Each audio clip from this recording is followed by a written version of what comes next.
Hi there, my name's Lara and this is an introduction to Northstar Roleplay. This video is time-stamped, so feel free to skip to whatever section is relevant for you.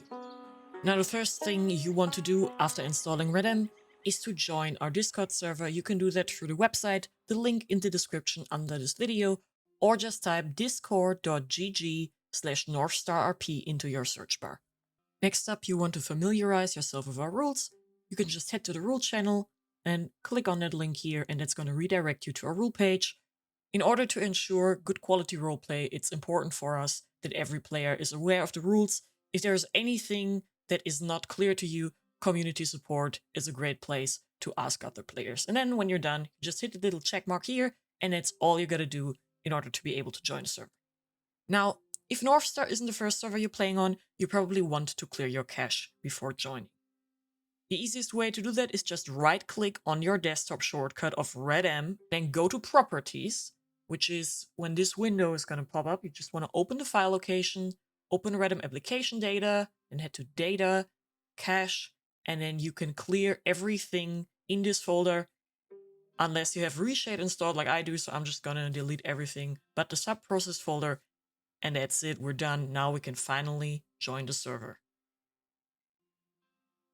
All right, let's see what we got.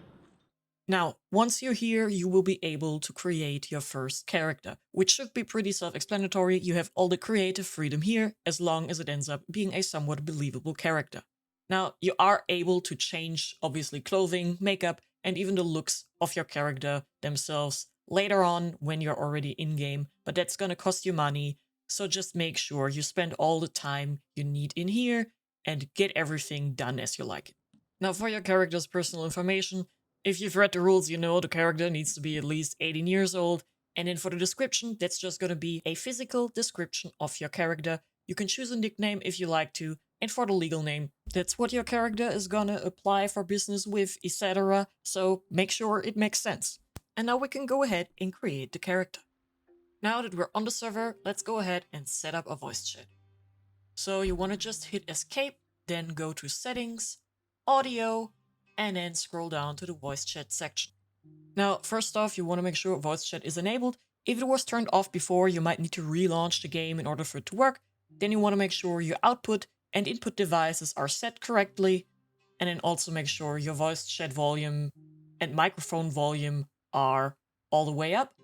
If you want to change your push-to-talk keybind, you'll have to do that in the key mapping. So we're just gonna go to settings, controls, keyboard and mouse, then hit key mapping. And if you just press your down arrow here, you'll land on the bottom, and then we just have to go up a bit, and there you have your push to talk keybind. Now let's go over the user interface really quick. Now that we've set up a voice chat, we can use page up to change our talking distance. And once we hold down our push to talk button, we can see the icon moving down here.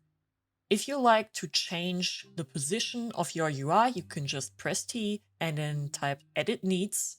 And like that, you're able to just pull your icons wherever you want to push them to. Food, water, health and energy should be pretty self-explanatory. But then we also have weather. The temperature number actually shows you what the temperature is, and the color of the icon shows you if your character is comfortable at that temperature or too hot or too cold. Mine is white, so that means I don't suffer any debuffs from being too hot or too cold. Then next off, we have stress. Stress will slowly increase over time when you do something stressful for your character. In order to lower that, you can eat or just sit down or maybe smoke a cigarette. If you, however, decide to smoke a cigarette or consume any other drugs, it will raise your addiction, making you suffer from different debuffs if you're not careful. And then you just want to make sure to not get so dirty that you might catch a disease. Now we're gonna get our first horse. If you go talk to an actual horse trainer, it's obviously gonna be cheaper, but for convenience sake, we're just gonna go to the stables now. Just make sure to look at the guy over here, and then now we're in the stables. Now, as you can see, I do not own a horse yet. Different stables offer different kinds of horses and carts, but it doesn't change the fact I'm just very poor and we can't afford anything yet. So we're just gonna get this mangy here. I'm gonna get a mare. We're just gonna give her a name. And then after we've purchased the horse, we want to select it as our active horse.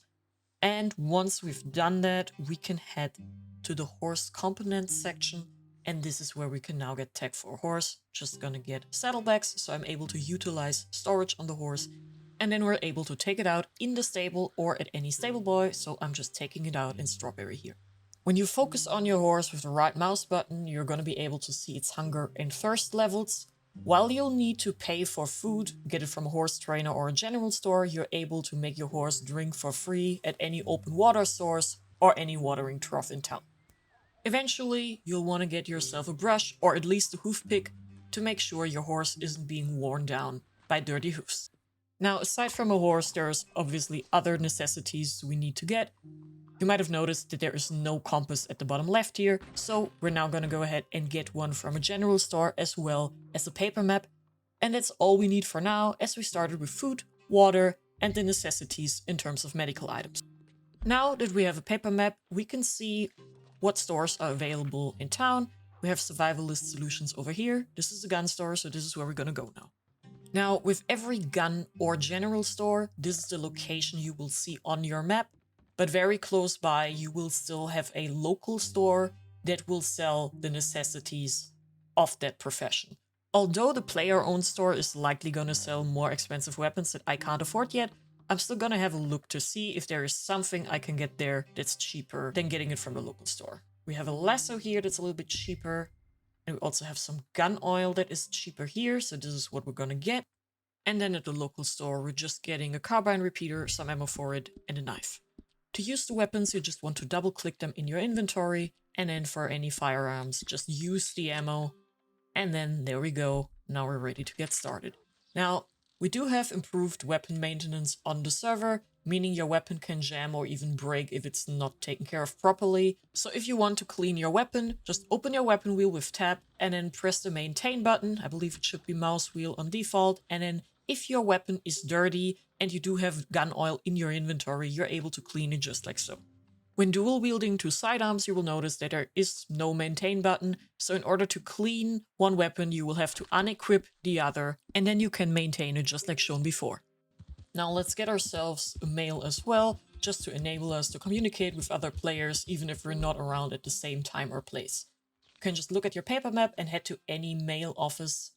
They're going to look like this. And then once we're here, we're just going to register a mail address for $2.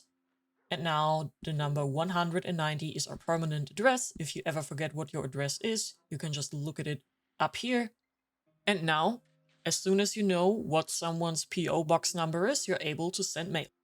Now we're just going to go over our emote wheel and the overall keybinds.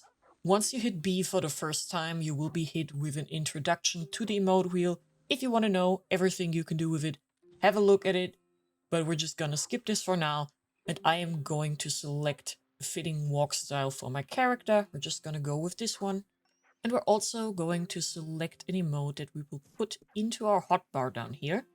We're just gonna go with a greeting, and I want to put it on the first slot, so that's the key I'm just gonna hold pressed. And there we go. Now every time we open the wheel, we can use this emote immediately. There is a total of 4 hotbars that you can scroll through with your mouse wheel, and you can assign any emote or item to those hotbars.